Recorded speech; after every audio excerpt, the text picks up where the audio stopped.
Good evening, you're watching PLZ Soccer's Wednesday Bulletin, sponsored by Indigo Communications. As you can see, I'm here in Edinburgh, outside Easter Road, ahead of tonight's massive match in the Cinch Premiership between Hibs and Rangers. Of course, the two sides met 10 days ago in the League Cup, and it was Hibs who were victors for the first time in 14 meetings between the two sides. Their boss, Jack Ross, hopes they can repeat the feat tonight. I think the opening minutes of the semi-final, we had to be resolute.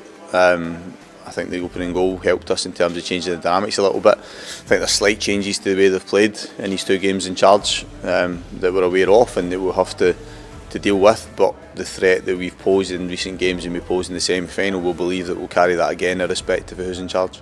Rangers, of course, will have something to say about that. Aberdeen against Livingston this evening. The Dons looking for their first win in 4 matches. They've lost 3 in a row. Really need something up there in the northeast. Got a few other games as well. St Johnstone against Dundee. The Saints have only won 3 games, but they've all come against teams from the East Coast. They'll be hoping that omen continues this evening. You had Motherwell beating Dundee United 1-0 yesterday. Cracking goal from Tony Watt. Make sure you get a look at that if you haven't already. And then tomorrow, it's Hearts against Celtic. Robin Nielsen knows that his side can leapfrog the Hoops into second place if they win. But Ange Postecoglou doesn't want to be putting any statements out just yet. Statement games are at the back end of the year. Let's just keep our pistols in our holsters for a little while and we're just going to play each game as we have so far. And for us, it's not about, I've said a few times, you can get distracted by so many shiny objects everywhere.